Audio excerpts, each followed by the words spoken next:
Hi from Spain, Hi, this is Billy. and I'm Laurie.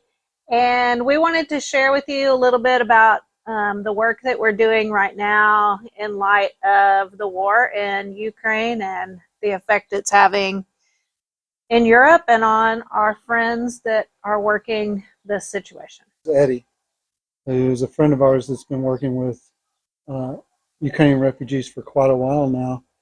And I wanted to see what they needed, how we could help. And as soon as I asked the question, Eddie said, actually couldn't say anything. He started crying. And we sat there in silence for a long time. Part of what we're doing is we have a twofold approach to how we're helping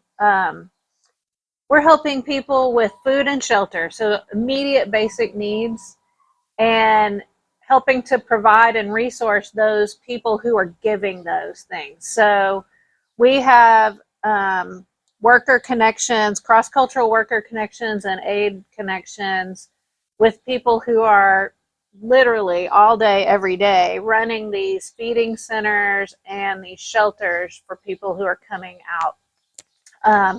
And actually, some are still in. So Yeah. a couple of these shelters and feeding places are inside Ukraine. 6 million have left the country, and 8 million are internally displaced. And so it's astronomical, the amount of food and shelter that's needed to deal with displacement right now. So what that looks like right now is sourcing goods. So how do we get food and supplies to people? And we're trying to do that locally as much as possible. Some of the bigger aid organizations are sourcing from the bigger countries or from corporate giants who are who they're buying all of their sources from. But we're buying from local sources to try to uphold these economies that are breaking right now. So buying food, buying aid from Poland sources, Romanian sources, and then using that to ship in. And then that way we're able to do kind of a two-pronged approach. We're not only helping the local economy, but we're also helping the Ukrainian need. Yeah. And I got to witness that while I was in Romania a little over a month ago and helping to get supplies from inside of Bucharest and get them delivered to the Ukrainian border, where pastors actually met us with their vans and they were able to take the food into country and distribute it locally. So yeah, that was another piece of that is we're actually working with people who are driving that aid across the border and getting it directly where it's needed. A lot of the bigger aid organizations are focusing on the big cities and the big hubs of distribution. And we want to make sure that those smaller areas are also getting sourced. There are pastors and churches in smaller towns and smaller communities that are just not getting the aid, and they can't get it unless someone gets it to them. So we're helping that occur. And then the second part of that approach is people like Eddie, these workers who are doing this 24/7. They've been doing it for weeks and weeks. They're exhausted. Yeah, I was just talking to someone this week that was in Poland for a meeting of workers and trying to coordinate aid and things like that. And she said that the churches and the people in Poland and Romania and all those places are spent.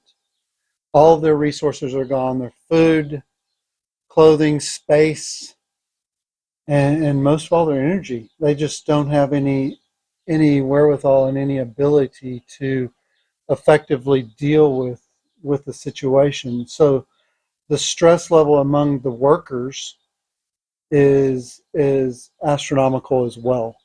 So in looking at that, we're trying to help provide psychological support and debrief and ways in which to help people not only deal with their own trauma, as well as helping in a healthy way to help others that are in trauma. And then we're also doing what Billy talked about a minute ago, the making sure that aid workers and CCWs are well cared for. not only their own physical and emotional needs, but that they have the training they need. Yeah. So we were able to host 15 workers, bringing them out of their environment, brought them to Spain, helped to train them in trauma care so that they can be able to go back and care for Ukrainians in a healthy way. And also, it also helped them to get some skills in helping each other and themselves. So that's one way in which we're able to help people. Yeah, we have more trainings and more things planned and more ways to be able to resource workers right now. But we can only do that through donations. So we're able to waive any training costs they have, any care costs they have. We're waiving all of that through the donations that are coming in. But we need help. The current situation is huge. I told you, millions. One of the groups that we're working with is feeding 1,500 a day, 3 meals a day. So multiply that out. That's huge. It's a huge amount of food, and it's a huge amount of need. It's a big expense. Think about the last backyard barbecue that you did. I mean, it cost a lot to feed people, and we're talking about 3 times a day times millions.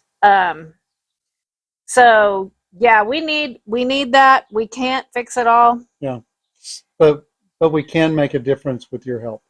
And we are. Yeah. We are, as is evidenced by Eddie and hearing his story this morning and being a place for him to cry.